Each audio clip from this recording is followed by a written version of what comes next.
Hello, welcome. So today I want to look at the Farfalla di Ferro. I use the Farfalla di Ferro in a lot of my classes and I use it in my own practice because I find it gives me the fundamental movements of how a longsword moves. So the Farfalla di Ferro comes from Fiore di Lebre. He's an Italian longsword master, coming from the Italian school, obviously, therefore, as opposed to the German school. What I like about it is, like I say, those fundamental movements. It's got a lot of the wards that we use commonly in longsword, as well as the sword movements that we use. Specifically, the Stecken, the Oberhau, and the Unterhau are all in the Farfalla di Ferro. And you'll notice that I use German terminology throughout. That'll be a continuing theme. So, when I'm working on the Farfalla di Ferro, there's a few things that I like to focus on. Those things are true time, blade alignment, stance, and connecting breath to action. Okay? So, true time, that's moving in weapon followed by body followed by foot. So when I'm making an attack, I'm going to start with the weapon, committing my body, then committing my feet to it. I'm not going to move feet, weapon, or like body, weapon, feet. No, always, always, always weapon, body, feet. Okay? So that's true time. That's the thing that I want to focus on there. Stance, I want a nice low stance like I was just demonstrating. Low, powerful, feet on separate tracks, not lined up like this, feet on separate tracks. The other thing that I want to focus on is blade alignment. So when I'm making a cut, I want the edge, that cutting edge of that blade coming in through the cut. So we get like so.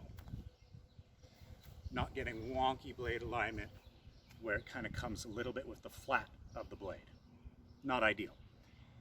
And the other thing I said was connecting breath to action. I think this is important in all martial disciplines. Anything we're doing in stage combat realm, connect that breath to that action. So,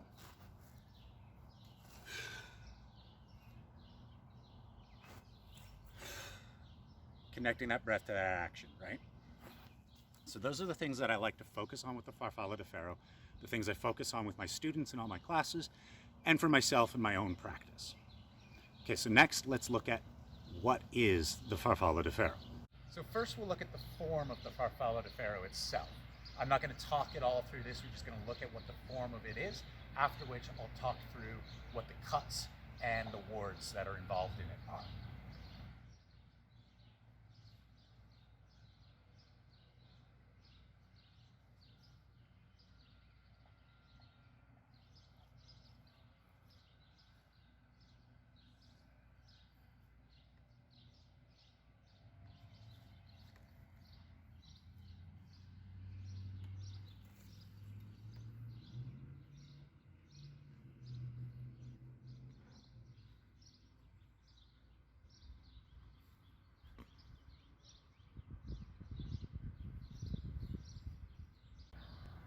Okay, so full disclosure, I am not an Italian longsword school way of thinking.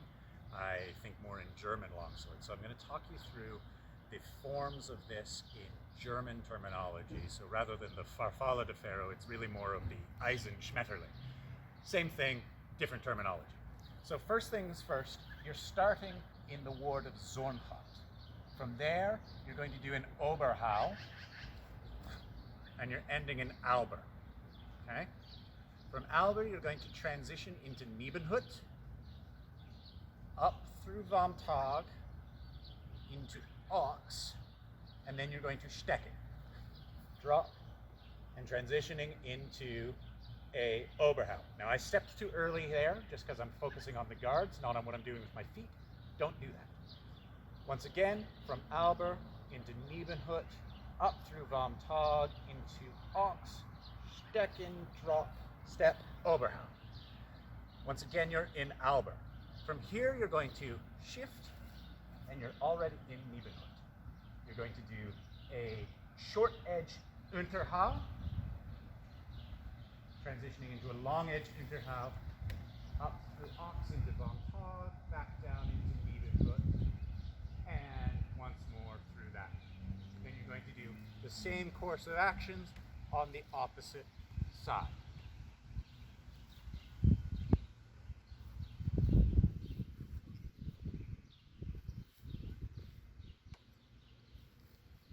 transitioning in your Zornhook. So if, like me, you don't necessarily always have access to a large space, but you still want to do the Farfalla di Ferro, you can do it while you're just switching your feet on the spot. So again, you're going to start in your Zornhook, and as you cut, you'll switch your feet. Like so, just switching every time you make an action. Okay, I won't go through the whole thing because you get the idea. Also, if you don't have a longsword, anything that gives you this sort of grip, whether it be a ruler, a piece of dowling, something like that, you can still do the hand actions to get your way through that drill. So there's a couple of things that I didn't really highlight really clearly. One of those things is grip on the sword itself, and we're going to look at the static stances for the wards. So grip itself, I want a fluid grip on that longsword. I've got one hand up near the hilt, sort of the crossguard of the hilt, and one hand down on the pommel. It can also be just above the pommel if you prefer. And I want to be able to be fluid in those motions. I'm not holding on really tight like a baseball bat or something like that. I want it nice and fluid and movable in my grip. So the wards themselves, let's look at the static wards. We're starting in Zornhook, which is typically going to come right from Zornhook into a Zornhau. Zornhook can happen on either shoulder. We've also got Ramtag. It's like you're listening to the hilt of your sword. Again, can happen on either shoulder. So either shoulder, Ramtag. Ox, out here like this, out here like this. Again, with ox, it can happen over either shoulder. I like to have the ox have a nice angle in the guard so that it's protecting my face as well when it's up. We've got Alber, the sword just down in front of us. And we've got Nebenhut, with the sword trailing behind us, long tail, right? So it's like a tail behind you, and that can be on either side of your body as well. The other ward that we do use that I didn't really talk about is Langord. So that comes after your Stecken. You're in your Langord. With that sword right out in front of you. So those are the static guards, so you know as you're transitioning, because the wards are transitionary movements of the sword. As you're transitioning from moment to moment, that's where you're going to hit. So as you come from that Oberhau, you're hitting Alber and transitioning through those other wards. Okay, great. So now you've seen the Farfalla di Ferro, you've seen what it is, you've seen what those wards are through it. You can give it a try, maybe add it into your own practice and in your own discipline. Something I should point out is that obviously I'm in a park today. This isn't something that I necessarily recommend doing.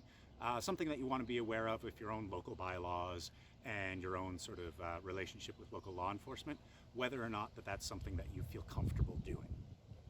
All right, have fun and keep practicing.